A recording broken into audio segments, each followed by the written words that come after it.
Students, जैसा कि हमने बात की कि कन्वर्जन मेथड में हम दो इंपॉर्टेंट फार्मूला को डिस्कस करेंगे।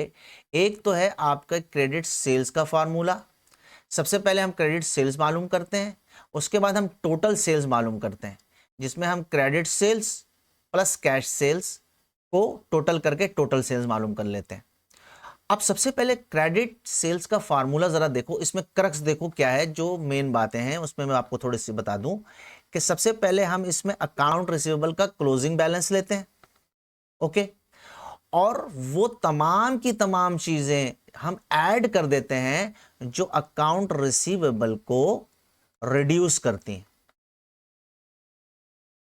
ये इस फॉर्मूले का क्रक्स है, क्योंकि इम्तिहान में अगर आप भूल जाओ तो याद रखना, जो चीजें अकाउंट रिसीवेबल को रिड्यूस करती हैं उसे हम ऐड करते हैं। मसलन कलेक्शन फ्रॉम कस्टमर, ये अकाउंट रिसीवेबल को रिड्यूस करता है। आप इसकी एंट्री पास करके देख लो, आप बैंक डेबिट करते हो, अकाउंट रिसीवेबल क्रेडिट कर देते हो, तो अकाउंट रिसीवेबल को ये रिड्यूस करता है, तो इसको आपने ऐड कर दिया collection from customer. Bill receivable भी अकाउंट रिसीवेबल को रिड्यूस करता है।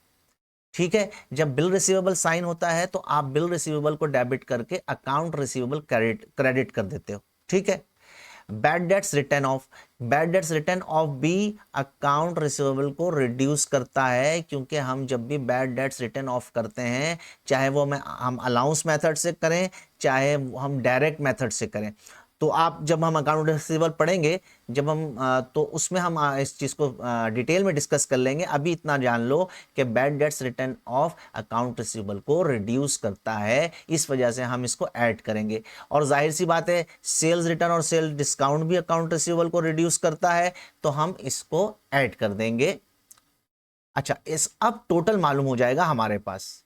अच्छा, वो चीजें जो कि अकाउंट रिसीवेबल को इंक्रीज करती हैं, ठीक है, उसमें हम बिल्कुल उसका अपोजिट ट्रीटमेंट करते हैं। जो चीजें अकाउंट रिसीवेबल को इंक्रीज करेंगी उसको हम लेस कर देंगे। जैसे बिल रिसीवेबल डिसऑनर्ड, जब बिल रिसीवेबल डिसऑनर्ड हो जाता है तो हम अकाउंट रिसीवेबल को डेबिट कर कर बिल रिसीवेबल को क्रेडिट कर देते हैं। यही वजह है कि हम बिल रिसीवेबल डिसऑनर्ड को लेस कर रहे हैं, क्योंकि वो अकाउंट रिसीवेबल को इंक्रीज कर रहा है। ओके, और यहां पर हम इस तरीके से क्रेडिट सेल्स को मालूम कर लेते हैं। और जब हम क्रेडिट सेल्स मालूम कर लेते हैं तो दोनों क्रेडिट सेल्स और कैश सेल्स अगर गिवन हो तो दोनों को टोटल करके टोटल सेल्स मालूम कर लेते हैं। ये हो गया हमारा क्रेडिट सेल्स का फार्मूला और टोटल सेल्स का फार्मूला। अब जो